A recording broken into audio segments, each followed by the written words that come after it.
going to continue along with the if-then statement for strings. Continuing along with the report from the prior lesson, we're going to go ahead and right-click in the formula fields, create new. This time we'll call it if, then string sample. This brings up our formula editor window. In addition to our if and then syntax, we're going to go ahead and pull in client number. Now client number is equal to, and then type in the exact string. The problem with strings, of course, is you have to have impeccable spelling when you're writing formulas. So in this case, I'm going to teach you something else that works a little bit better. Or, at least at a minimum, might come in handy. It's called the starts with.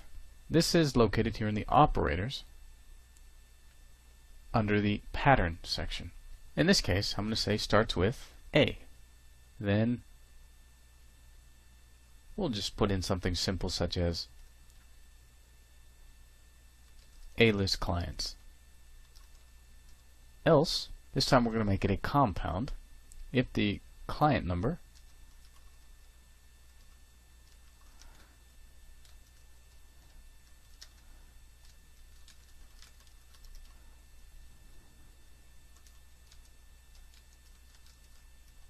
Notice how, after I've defined the cases, I also put an exception to catch anything I might have missed. Now, when working with conditionals, keep in mind, if you have a very large data set, sometimes mistakes may happen. You may forget a case or do X, Y, and Z. This comes back to the if-then statement, helping but not being able to eliminate all the data entry errors that may go in on a database side. Also notice that my starts with down here isn't blue. That's because I put an extra space in there. So if I went to go check this formula, like right now, it would give me an error.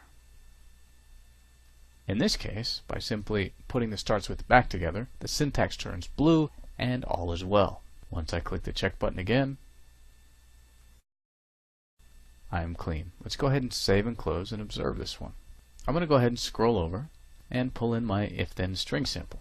I'll put it right between site and rev date. If I want to see the samples, I'm going to go ahead and close this window. And I'm going to sort it so I get my A's and B's first. All I have to do in this case is scroll down, find the client number, pull it over. I'm going to sort ascending. Now if I scroll down and go a few pages, I finally get to some clients that begin with A. Notice it now says A-list clients. If I were to continue on, I would probably get a B-list clients, and so on and so forth. Go back to our Field Explorer and play with the string a little bit more. I could also take this client name and use a technique that we've learned before. Instead of typing in exactly what I need, I'm going to say client number plus a space dash space, all in quotation marks,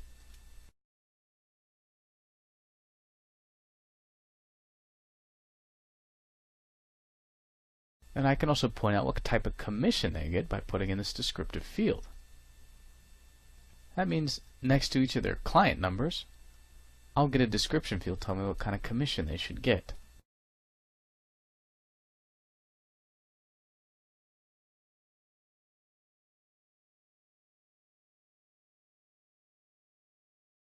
And then for my exception, I'll put whatever exception list. In fact, I may even have to put a warning message to the end user.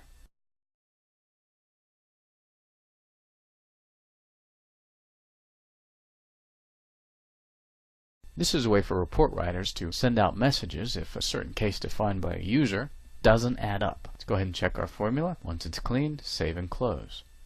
So my A hearts is 10%, but if I go back some, I now get a message saying check COM. This is a way for you again to help the users identify what potentially could be wrong with a given formula. The bigger your database is, the more cases you can possibly have. Ideally, if the cases become too varied and many, it's something that should be solved on the data input side as opposed to the output, i.e. the report side.